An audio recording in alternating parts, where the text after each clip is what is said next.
The stars had always seemed beautiful to the people of Earth. They looked up at night and dreamed of distant worlds, of adventure, of meeting other life forms. They never imagined that those distant worlds would come to them with warships and weapons. Beyond human understanding, Queen Nyla stood on the bridge of her flagship, watching the blue planet grow larger in the viewing screen. She had conquered 17 star systems in her 300 years of life. She had crushed rebellions, destroyed entire fleets, and brought order to chaos across the galaxy. Earth was simply the next world on her list. The Valorian Empire stretched across 1,000 planets. Her people were tall, elegant, with skin that shimmered like pale silver and eyes that glowed softly in darkness. They lived for centuries. They felt no strong emotions. They believed that feelings were primitive things, weaknesses that lesser species suffered from. Logic and power were all that mattered. Nyla watched as her invasion forces descended upon Earth's major cities. The humans fought back, of course. They always did, these young species.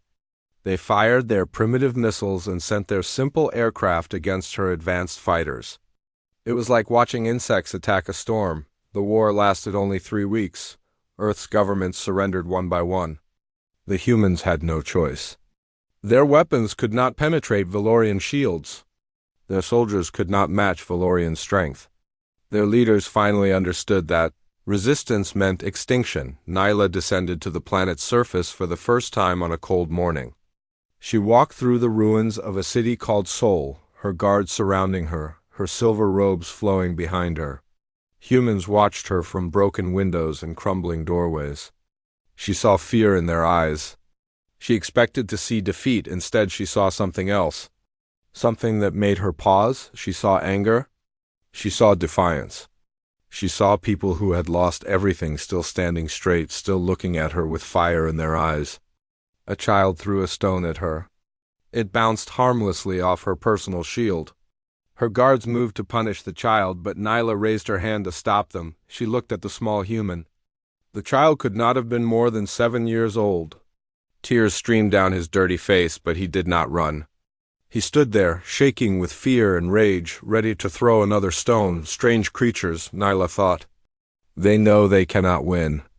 Yet they still fight. She turned away and continued her inspection. In the following months, Nyla established her rule over Earth. She was not unnecessarily cruel. Cruelty was inefficient. She simply demanded obedience, resources, and soldiers for her endless wars of expansion. Humans who cooperated were treated fairly. Humans who resisted were dealt with quickly, but the resistance never truly stopped. No matter how many rebels she captured, more appeared. No matter how many weapons she confiscated, humans found ways to fight. They used kitchen knives. They used farming tools. They used their bare hands. They died by the thousands, and still they kept coming. Her advisors were troubled by this. They had conquered many species before. Most gave up after the first few months. Most accepted their place in the empire and learned to serve. Humans were different. One advisor suggested genocide. Wipe them out completely. Start fresh with a more obedient species. Nyla considered this option.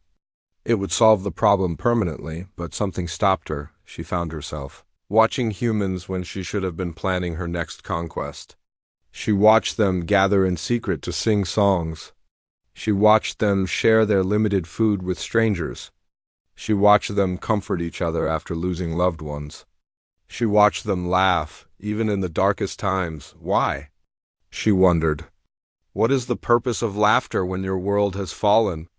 She had no answer. The Valorian High Council sent her a message. They were concerned about the slow progress on Earth. They were concerned about reports of continued resistance. And they had a suggestion. Take a human consort, they said. Produce a hybrid heir. Show the humans that their future is bound to the Empire.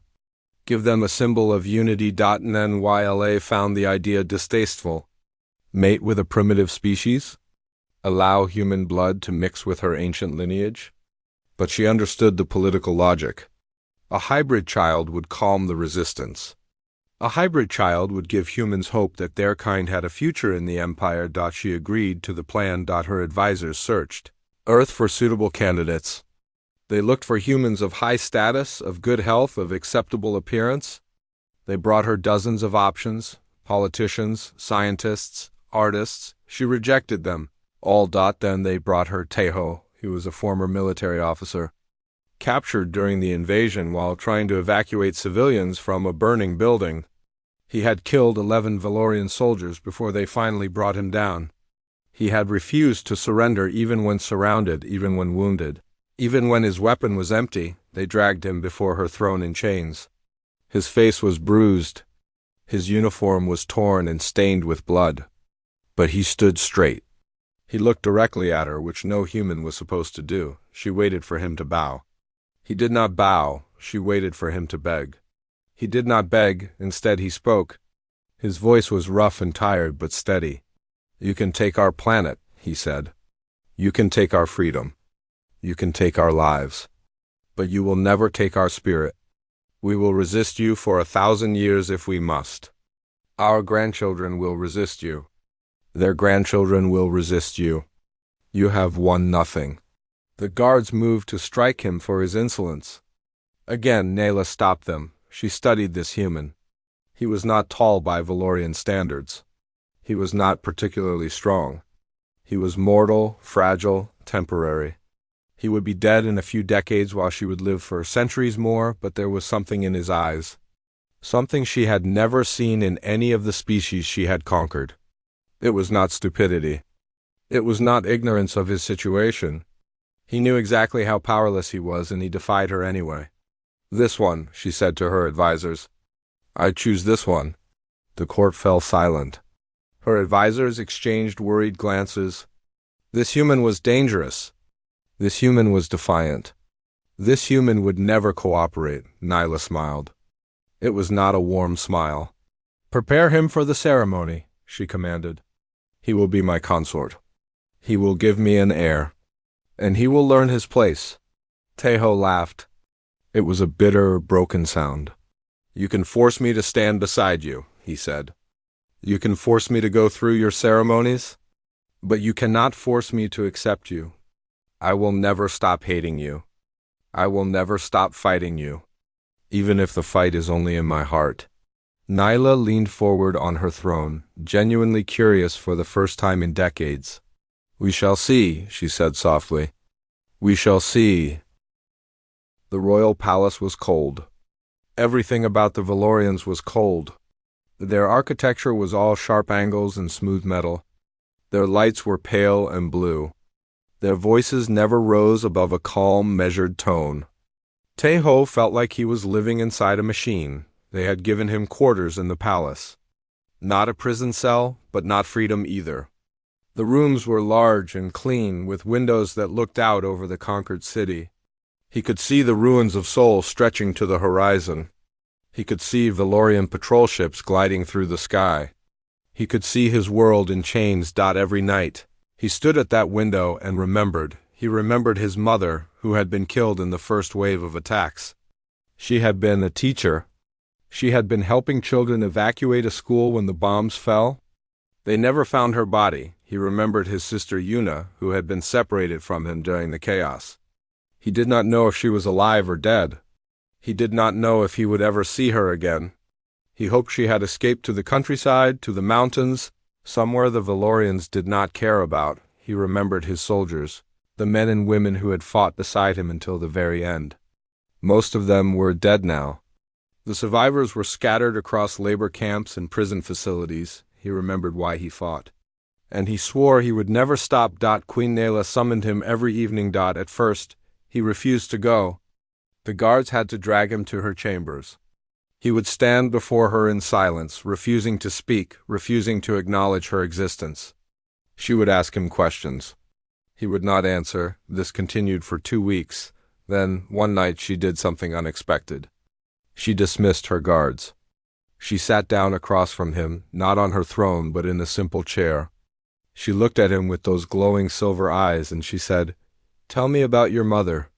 Tejo was so surprised that he forgot to stay silent. "What?" "Your mother?" Nyla repeated. "I read your file. She died in the invasion. Tell me about her. Why do you care?" I do not know, the queen admitted. That is why I am asking. Teho stared at her.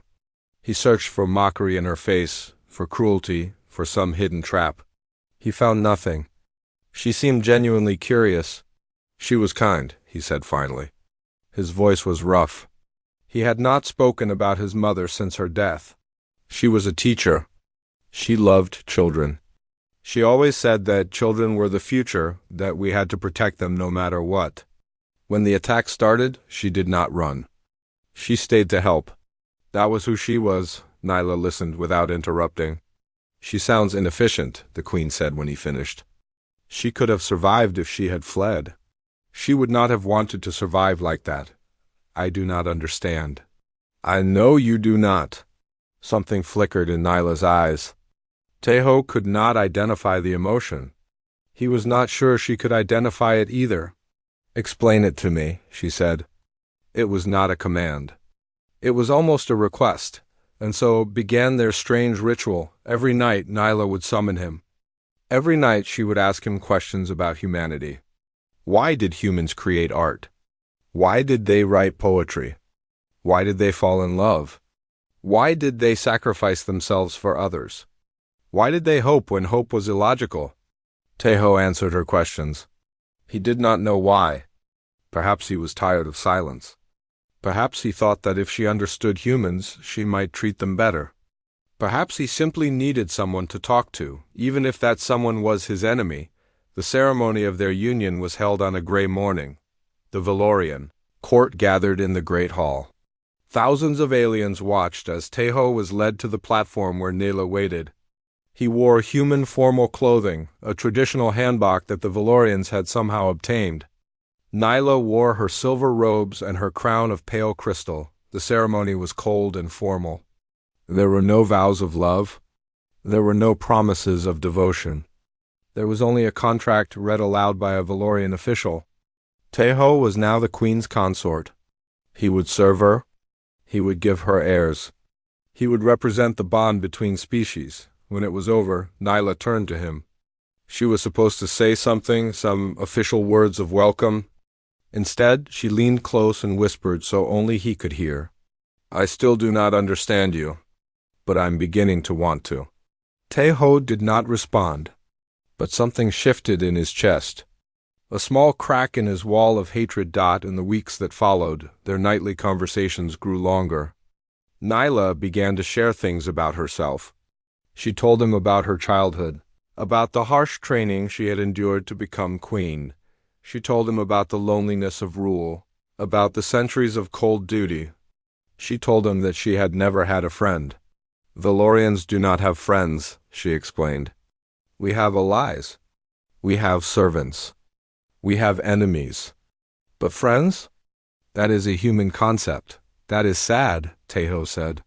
It is efficient. It is still sad. Nyla was quiet for a long moment. Perhaps, she admitted, one night. Teho found himself telling her about Yuna, about how his little sister used to follow him everywhere as a child, about how she would make him play silly games with her, about how she cried when he joined the military, not because she was proud, but because she was afraid of losing him. I do not know if she is alive, he said. His voice broke slightly. I think about her every day. I wonder if she is safe.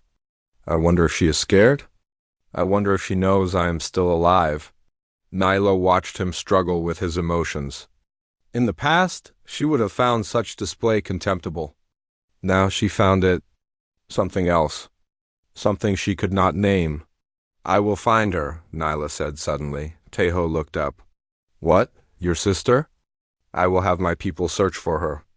If she is alive, I will find her. Why would you do that? Nyla paused. She genuinely did not know the answer. Because you are in pain, she said finally. And I find that I do not want you to be in pain. Teho stared at her.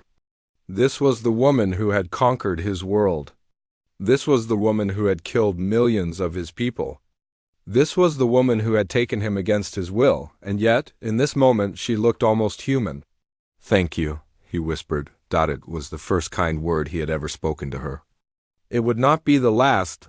That night, after Teho returned to his quarters, Nyla stood alone on her balcony. She looked up at the stars she had conquered, the empires she had built, the power she commanded. None of it had ever made her feel the way she felt when Tejo said, "Thank you." She did not understand this feeling. It frightened her more than any enemy fleet ever had, but she did not want it to stop. 3 months passed since the forced union. The palace remained cold, but something warm had begun to grow in its frozen halls. Nyla kept her promise. Her agents searched across Earth for Yuna, and they found her hiding in a mountain village in the south. She was alive. She was healthy. She was helping other refugees survive. When Tejo received the news, he wept openly in front of the queen. He expected her to mock him for his tears. Instead, she simply waited until he finished, then handed him a communication device. "You may speak with her," Nyla said. "Once per week. My agents will ensure she remains safe." Tejo looked at the device in his hands. Then he looked at the alien queen who had given it to him. "I do not understand you," he said. "That makes two of us," she replied. The first conversation with Yuna was painful and beautiful. She cried. He cried. She asked him if he was okay. He lied and said yes. She told him about the village, about the children she was teaching, about the small garden she had planted. She said she missed him. He said he missed her too. When the call ended, Tejo sat in silence for a long time. Nyla did not disturb him. She simply sat nearby, reading reports from her empire, letting him process his emotions. "She sounds strong," Nyla said finally. "She is," Tejo agreed. "Stronger than me, I think. I doubt that." Tejo looked at her, surprised by the compliment. Their relationship shifted after that day. Tejo's hatred did not disappear completely, but it transformed into something more complicated. He still resented what she had done to his world. He still mourned what his people had lost. But he could no longer see her as a simple monster. She was cruel, yes. But she was also curious. She was cold, yes. But she was also lonely. She had done terrible things. But she was also capable of unexpected kindness. He began to look forward to their nightly conversations. Nyla, for her part, found herself changing in ways she did not understand. She began to question things she had always accepted. Why did the empire need to conquer? Why was obedience valued above all else? Why had her people abandoned emotion so completely? She read human books. Tejo recommended them to her. She started with simple stories, tales for children, and gradually moved to more complex works. She discovered poetry. She did not understand most of it, but certain lines stayed with her. One night she read him a poem she had found. It was about loss. It was about grief. It was about carrying on despite everything. "Why do humans write such sad things?" she asked. "Because sadness is part of life," Tejo explained. "And writing about it helps us bear it. When we see our pain reflected in words, we feel less alone. Valorians do not feel pain." "Yes, you do. You just do not admit it," Nyla wanted to argue. She could not. Spring came to Earth. The seasons had been disrupted by the invasion, but nature was stubborn. Flowers still bloomed. Birds still sang. Life continued despite everything. Tejo asked permission to walk in the palace gardens. To his surprise, Nyla agreed. More surprising still, she joined him. They walked together among the trees and flowers. Tejo pointed out different plants, telling her their names, explaining their meanings in human culture.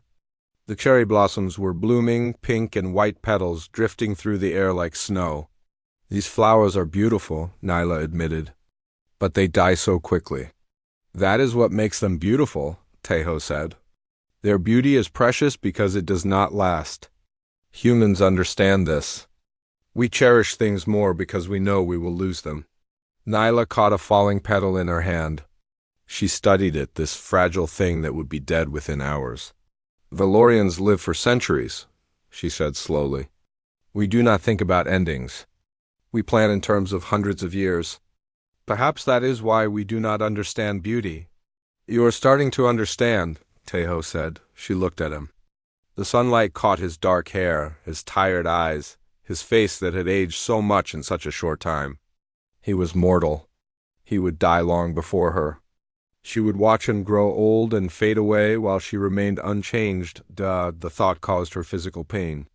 "Taeho," she said, "I am sorry." He stopped walking. She had never apologized for anything, ever. For what? For everything. For your world. For your mother. For taking you against your will. She paused. "I cannot undo what I have done. I cannot give back what I have taken. But I want you to know that I regret it. I did not understand then. I am beginning to understand now." Taeho was silent for a long moment. Cherry blossoms continued to fall around them. "An apology does not fix anything," he said finally. "I know. It does not bring back the dead. I know. It does not erase the pain. I know. But it matters," Taeho said. "It matters that you said it. It matters that you meant it." He reached out and took her hand. Her skin was cool and smooth like marble. His hand was warm and rough from years of work and war. "I do not forgive you," he said. "Not yet. Maybe not ever. But I believe you are trying to change. And that means something." Nyla looked at their joined hands. Such a simple gesture. Humans did it all the time. For her, it was revolutionary. "Teach me," she whispered. "Teach me how to be better. I will try." They stood together in the garden as the blossoms fell. Two people from different worlds, neither quite sure what they were becoming. Enemies? Allies? Friends? Something more? That night, Nyla did something she had never done before. She canceled her meetings with her advisors. She ignored reports from her empire. Instead, she sat with Taeho and listened to him play an old guitar that had somehow survived the invasion. He played songs his mother had taught him. Songs about love and loss. Songs about hope and home. His voice was rough and untrained, but she found herself moved in ways she could not explain. When he finished, she realized there were tears on her face. She touched them in wonder. She had not cried in 200 years. "What is happening to me?" she asked. "You are feeling," Taeho said gently. "You are becoming human. Is that a good thing?" He smiled. It was the first time she had seen him truly smile. "I think it might be the best thing." Outside the window, the first stars were appearing in the evening sky. Somewhere among them was the Valorian homeworld, with its cold logic and ancient traditions. Somewhere else was the dream of a new future, one built on understanding rather than conquest. Nyla did not know which path she would choose. But for the first time in her long life, she knew she had a choice, and that was everything. The news spread through the empire like fire through dry grass. Queen Nyla was pregnant. The first Valorian human hybrid in history was growing inside her. The High Council celebrated. This was exactly what they had planned. A hybrid heir would secure Earth's submission for generations. It would prove that humans had accepted their place in the empire. It would be a symbol of Valorian dominance. They did not understand what was really happening. Nyla felt the changes in her body from the first week. Valorian pregnancies were usually quick and efficient, completed in 4 months with minimal disruption. This was different. The human DNA inside her was fighting, adapting, forcing her body to change in unexpected ways. She became tired. She, who had commanded fleets for days without sleep, found herself exhausted after simple meetings. She became hungry. She, who ate only for nutrition and never for pleasure, found herself craving strange human foods. She became emotional. She, who had not felt strong feelings in centuries, found herself laughing and crying without warning. Her advisors were concerned. The royal physicians ran endless tests. They could not explain what was happening. The hybrid was healthy, they said. In fact, there were 2 hybrids, twins, but the pregnancy was affecting the queen in ways they had never seen before. "The human genetics are dominant in certain aspects," the chief physician explained. "Your body is adapting to support them. This is causing side effects." "Fix it," Nyla commanded. "We cannot, Your Majesty. To interfere might harm the children." Children. The word struck her strangely. She had always thought of this pregnancy as a political tool, a means to an end. But now there were children growing inside her. Real children. Living beings that were half her and half Taeho. She placed her hand on her stomach. She felt movement there, tiny and fluttering. Life. New life that she had created. Something changed in that moment. Something fundamental and irreversible. Taeho noticed the change before anyone else. He had learned to read her expressions, to see the emotions she tried to hide. When she came to their evening conversation that night, he saw something new in her silver eyes. "You felt them move," he said. It was not a question. Nyla nodded. She could not speak. "It changes everything, does it not?" Another nod. Taeho moved closer. He hesitated, then asked, "May I?" She understood what he was asking. She took his hand and placed it on her stomach. They waited in silence until the movement came again. A tiny kick, barely noticeable, but undeniably real. Taeho's breath caught in his throat. Those were his children in there. His flesh and blood. Despite everything that had happened, despite all the pain and loss and hatred, he had helped create new life. "I never thought I would be a father," he whispered. "I thought that part of my life was over. And now? Now I am terrified. And happy. And confused. All at once." Nyla laughed. It was a strange sound, still unpracticed, but genuine. "I feel the same." The months that followed were difficult. The pregnancy grew more complicated as the twins developed. Nyla's body struggled to accommodate the hybrid physiology. She experienced pain she had never known before. She experienced weakness that horrified her, but she also experienced something else. She experienced care. Taeho stayed by her side constantly. He brought her food when she was hungry. He read to her when she could not sleep. He held her hand when the pain became too much. He never complained. He never hesitated. He simply took care of her. "Why are you doing this?" she asked one night. The pain was bad. She was lying in bed, unable to move, feeling more vulnerable than she had ever felt in her long life. "Because you need help," Taeho said simply. "I conquered your world. I took everything from you. I know, you should hate me. Part of me still does," he admitted. "But another part of me sees a woman in pain. A woman carrying my children. A woman who is trying to become better than she was." He paused. "My mother always said that we should help those who need help. She did not add exceptions for enemies." Nyla closed her eyes. Tears leaked from beneath her lids. "I do not deserve your kindness." "Perhaps not. But the children do." He was right, of course. Whatever Nyla had done, whatever sins she had committed, the twins were innocent. They deserved to be born into a world of love, not hate. One evening, Taeho brought a small device to her room. He pressed a button and music filled the air. It was a Korean lullaby, soft and gentle, sung by a woman's voice. "My mother used to sing this to me," Taeho explained. "And to Yuna when she was a baby.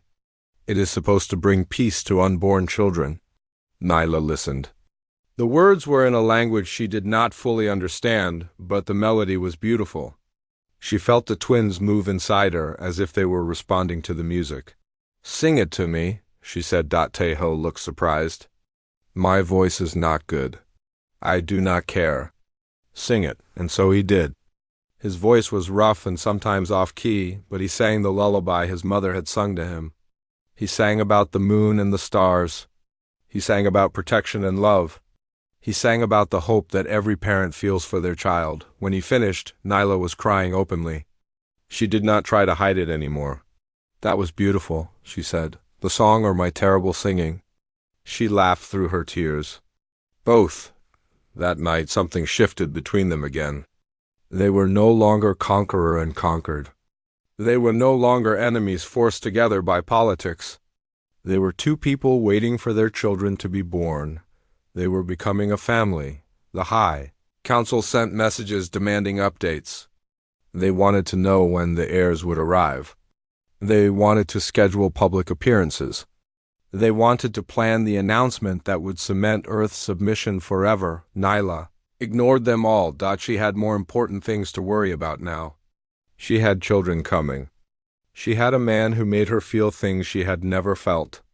She had a future that looked nothing like the one she had planned. And for the first time in 300 years, she was not afraid of the unknown. She was excited by it. The labor began on a night when 3 moons were visible in the sky. It was a rare alignment, considered lucky by some Earth cultures. Nyla did not believe in luck. But as the first contractions hit her, she found herself hoping that luck was real. The Royal Medical Team had prepared for months. They had studied every piece of data about the pregnancy. They had consulted with human doctors and Valorian scientists. They had created special equipment designed for hybrid births. They had done everything possible. It was not enough. The labor was brutal. Valorian births were usually controlled, managed, almost clinical. This was chaos. Nyla screamed as waves of pain tore through her body. The monitors showed dangerous fluctuations in both her vital signs and those of the twins. "The hybrids are in distress," the chief physician announced, his calm voice betraying just a hint of worry. "We may need to intervene surgically." "No," Nyla gasped. "Not unless absolutely necessary. Give me time." Tejo stood beside her bed, holding her hand. Her grip was strong enough to break his bones, but he did not pull away. He stayed with her, whispering encouragement, wiping the sweat from her forehead, being there. "You can do this," he said. "You are the strongest person I have ever known. You conquered an empire. You can do this." "I cannot," she whimpered. It was the first time he had ever heard her admit weakness. "It hurts too much. I cannot." "Yes, you can. Think about the children. Think about holding them for the first time. Think about their faces." Nyla focused on his words. She thought about the tiny beings inside her, the ones she had felt kicking and moving for months. She thought about the future she wanted to give them. She thought about hope. She pushed. The next hours were a blur of pain and effort and fear. Several times, the physicians warned that they might lose one or both twins. Several times, Nyla's own life was in danger, but she refused to give up. She kept fighting, kept pushing, kept believing, and then finally, she heard the most beautiful sound in the universe, a baby crying. "The first one is out," the physician announced. "A female. She is healthy." Nyla barely had time to process this before the next wave of contractions hit. She pushed again, drawing on reserves of strength she did not know she had. Minutes later, another cry filled the room. A male. Also healthy. It was over. Against all odds, it was over. The physicians cleaned and examined the twins while Nyla lay exhausted on the bed. Tejo had not let go of her hand. His eyes were wet with tears. "You did it," he whispered. "They are here. They are alive." "I want to see them," Nyla said. Her voice was weak, barely audible. "Bring them to me." The physician approached with 2 small bundles wrapped in soft white cloth. He placed one in each of Nyla's arms. She looked down at her children for the first time. They were tiny. So impossibly tiny. Their skin was a soft bronze color, somewhere between their father's warm brown and their mother's pale silver. They had dark hair like Tejo, but when the girl opened her eyes, they glowed silver. Like Nyla's, the boy had his eyes closed, his small face scrunched up as if the world was too bright and too loud. The girl was looking directly at her mother, her gaze curious and calm. Something inside Nyla shattered. All her life, she had been taught that emotion was weakness. She had been trained to suppress feeling, to value logic above all else. She had conquered worlds without remorse. She had ordered deaths without guilt. She had believed herself above such primitive things as love and attachment. She had been wrong, looking at her children. She felt a wave of emotion so powerful that it nearly destroyed her. Love, pure, overwhelming, unconditional love. She loved these tiny creatures more than she had ever loved anything. She would die for them without hesitation. She would kill for them without mercy. They were part of her, and she was part of them, and nothing in the universe would ever be more important. She began to cry, not quiet tears, not dignified weeping. She sobbed like a child, her body shaking with the force of her emotions. She held her babies close and cried and could not stop. The medical team watched in shock. They had never seen their queen like this. They had never imagined she was capable of such display. Taeho understood. He sat on the edge of the bed and put his arm around her. He did not try to stop her tears. He simply held her while she wept. "I understand now," Nyla gasped between sobs. "I finally understand." "What do you understand?" "Everything. Why humans fight when they cannot win. Why you hope when hope is illogical.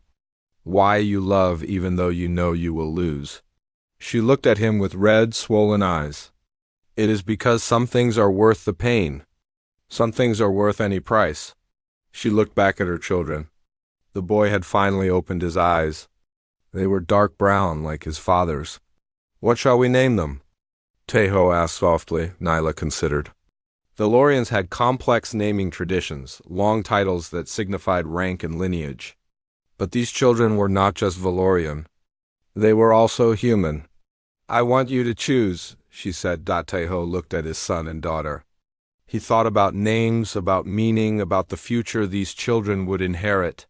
"Hana," he said, touching the girl's tiny hand. It means flower in Korean.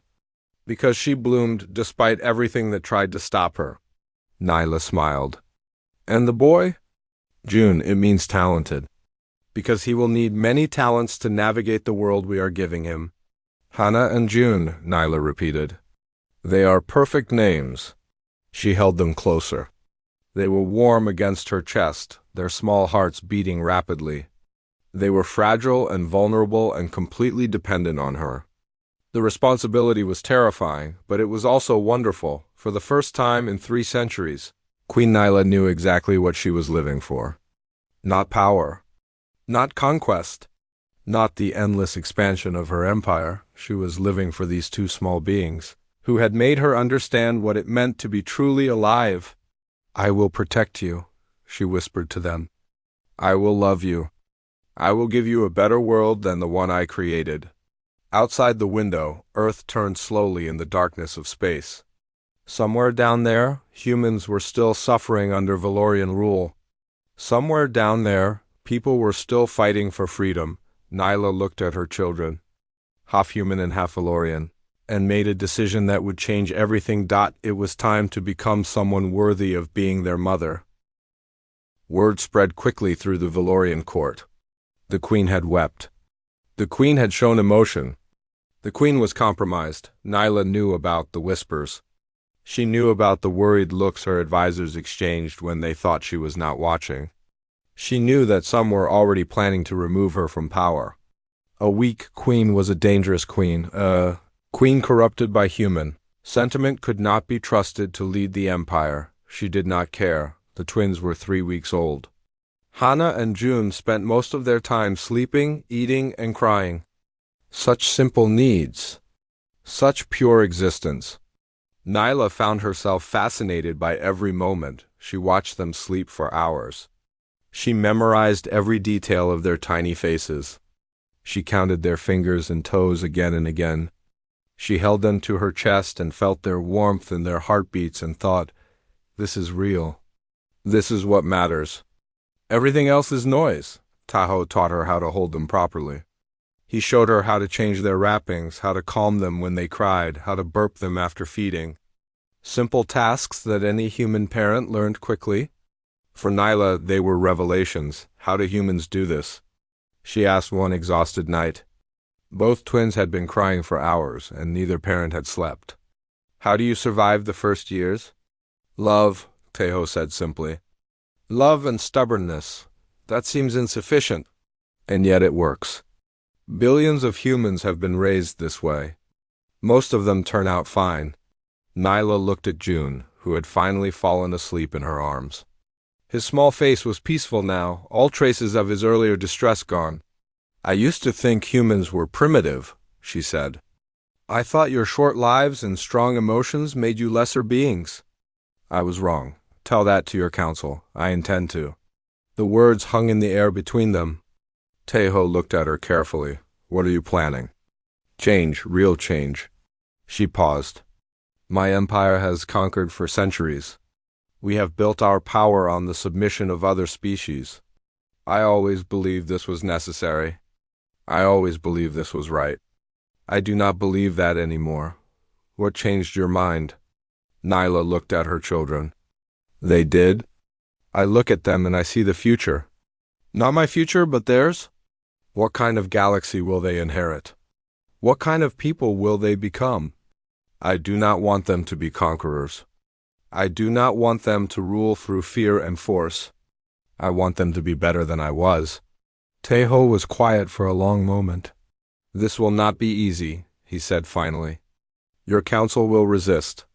Your people have believed in conquest for generations. You cannot change everything overnight. I know. But I can start.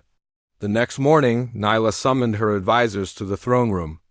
They came expecting to discuss military operations and resource extraction and all the normal business of empire. They did not expect what she was about to say. I am implementing new policies regarding Earth, she announced. Effective immediately. The chief advisor stepped forward. Your Majesty, we were not informed of any policy changes. The Council must approve. The Council serves at my pleasure. I do not require their approval. Silence fell over the room. This was the old Nyla speaking, the cold queen who tolerated no opposition. But her next words were nothing like what they expected. First, all labor camps on Earth will be closed. Prisoners will be released. Human workers will be paid fairly for their service. Gasps of shock rippled through the advisors. Second, human cultural sites will be protected. No more destruction of their history, their art, their monuments. Third, humans will be allowed to govern their own internal affairs. We will maintain security presence, but we will not interfere in their daily lives. The chief advisor found his voice. Your Majesty, this is unprecedented. These policies will weaken our control. They will encourage rebellion. They will create peace, Nyla interrupted. Real peace, not enforced submission. I have learned that there is a difference. The Council will never accept this. Then the Council will be replaced. The threat was clear. Nyla was not asking for permission. She was informing them of what would happen. They could accept it or face the consequences. Some did not accept it.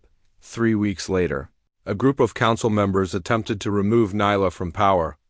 They planned to take control of the military, seize the palace, and install a new leader who would maintain traditional Valorian values. They failed. What they did not understand was that Nyla had not become weak.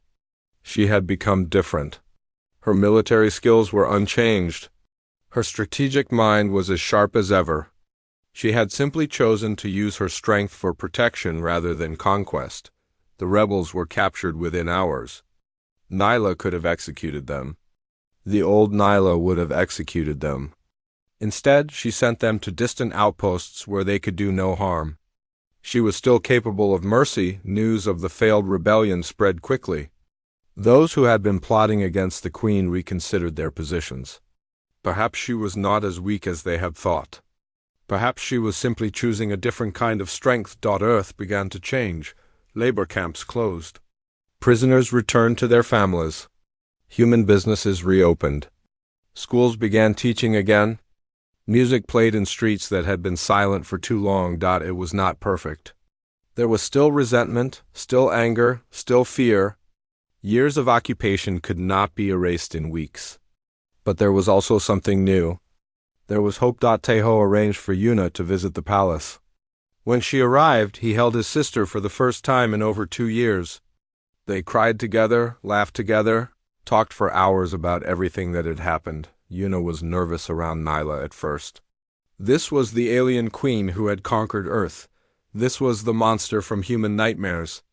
But then she saw Nyla holding the twins, singing to them, kissing their tiny foreheads. She saw the way Nyla looked at Tejo with affection and respect. She loves you, Yuna whispered to her brother. I think she does, Tejo agreed. Do you love her? He considered the question carefully. A year ago, the answer would have been simple. He had hated her. He had wanted her dead. He had dreamed of revenge. Now, everything was complicated. I love who she is becoming, he said finally. And I believe she can become even better. That night, After Yuna had gone to sleep in a guest room, Nyla and Teho sat together watching the twins sleep. "Your sister is kind," Nyla observed. "She takes after our mother." "You both do." Teho turned to look at her. In the soft light she looked almost human. Her silver skin had a warm glow.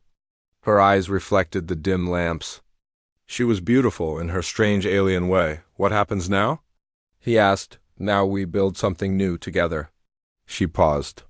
"If you are willing, I am willing." He took her hand. She squeezed it gently. They sat together in comfortable silence, watching their children breathe, thinking about the future. It would not be easy. There were still enemies to face, still obstacles to overcome, still centuries of tradition to change. But they were not alone anymore. They had each other. They had their children. They had hope. And sometimes that was enough. 1 year had passed since the birth of the twins. 1 year of change, of struggle, of slow healing. The galaxy was different now, and it would never be the same again. Queen Nyla stood before the Grand Assembly, the highest governing body of the Valorian Empire. Representatives from 100 conquered worlds watched her through holographic screens. Millions more followed the broadcast across the galaxy. This was the most important speech she had ever given. Teho stood beside her throne, Hana in his arms. Nyla held June against her chest. The twins were awake, their curious eyes taking in the vast assembly hall. The countless alien faces, the weight of history being made around them. "For 3,000 years, Nyla began, the Valorian Empire has expanded through conquest. We believe that our way was the only way. We believe that emotion was weakness and logic was strength. We believe that other species existed to serve us." She paused, looking at the faces watching her. Some showed anger. Some showed confusion. Some showed hope. "We were wrong." Murmurs rippled through the assembly. This was not what they expected to hear from their queen. "I have learned this lesson from the most unexpected teachers." She looked at Teho and the twins. "I have learned it from humans. A species we conquered. A species we dismissed as primitive. A species that showed me the true meaning of strength." She stepped forward, her voice growing stronger. "Humans taught me that feeling is not weakness. Love is not weakness. Hope is not weakness. These things are the greatest strengths any species can possess. They allow humans to endure suffering that would break any Valorian. They allow humans to fight against impossible odds. They allow humans to find meaning in brief, fragile lives." June made a small sound, and Nyla automatically adjusted her hold on him. The simple gesture, so natural now, so impossible a year ago, spoke louder than any words. "I am not the same person who conquered Earth. I have been changed by experience. By love, by these children who carry both Valorian and human blood. And I believe that change is possible for all of us." She raised her hand, and the assembly screens displayed a document. The new charter. The framework for a different kind of empire. "Today I announce the end of conquest. The Valorian Empire will no longer expand through force. We will no longer subjugate other species. We will no longer demand submission and call it peace." Gasps and shouts filled the hall. Some representatives rose to their feet in protest. Others sat in stunned silence. A few began to applaud. "Instead, we will build something new. An alliance of equals. A partnership between species. A galaxy where different forms of life can learn from each other, grow with each other. Create a future better than any single species could achieve alone." She looked at Earth's representative, a woman who had once been a resistance fighter, now serving as her planet's voice in the assembly. "Starting with Earth, the occupation ends today. All Valorian military forces will withdraw within 1 month. Earth will be granted full independence. Humans will govern themselves as they see fit." The Earth representative was crying. She was not alone. Across the galaxy, humans were watching, listening, hardly daring to believe what they were hearing. Nyla turned to face the screens broadcasting her image to countless worlds. "To those we have conquered, I cannot undo what was done to you. I cannot bring back the dead. I cannot erase the pain, but I can offer you a choice. Join us in building something new, or leave the Alliance and chart your own course. Either way, you will not be punished. You will not be pursued. You will be free. To my own people, I know this frightens you. Change is always frightening, but I ask you to trust me. I ask you to give this new way a chance. I have seen what emotion can do. It has made me stronger, not weaker. It has given me something worth living for, not just existing for. She looked at June in her arms, then at Hannah in Tejo's arms. Both twins were watching her with their strange, beautiful eyes. Silver and brown, Valorian and human. These children are the future. Not just mine, but ours. All of ours. They will inherit whatever galaxy we create. I want them to inherit a galaxy of peace, not war. Of cooperation, not domination. Of love, not fear. She raised her head, her voice ringing through the hall. This is the new dawn. The old ways are ending. The new ways are beginning. Will you join me? For a moment, silence hung over the assembly. Nyla's heart pounded. She had risked everything on this speech, this moment, this chance to change the course of history. Then, slowly, one representative rose and began to applaud. Then another. Then a dozen. Then hundreds. Not everyone. Some remained seated, their faces hard with disapproval. Some walked out entirely. The old ways would not die easily. There would be resistance, conflict, struggle in the years to come, but the applause grew louder. The cheers spread from hall to hall, world to world. Across the galaxy, beings of every species heard the message and responded. Hope, the most human of emotions. The most powerful force in the universe. Later that night, after the speeches and ceremonies were over, Nayla and Tejo sat in their quarters with the sleeping twins. You did it, Tejo said quietly. You actually did it. We did it. I could not have done any of this without you. He shook his head. I just showed you what humans are like. You made the choice to change. You taught me how to feel. Everything else followed from that. They sat in comfortable silence, watching their children breathe. Hannah had her thumb in her mouth. June was curled against his sister, his tiny hand resting on her arm. Even in sleep, they stayed close to each other. What happens now? Tejo asked. Now we do the hard work. Building trust. Creating new institutions. Helping species that have never been equal learn to work together.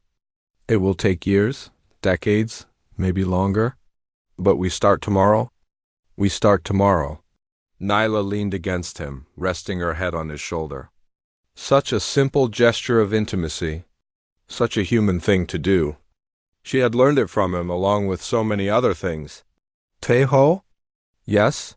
Thank you. For everything. He kissed the top of her head. Thank you for being willing to learn. Outside their window, Earth hung in the darkness of space, blue and green and white. No longer a conquered world. No longer a symbol of submission.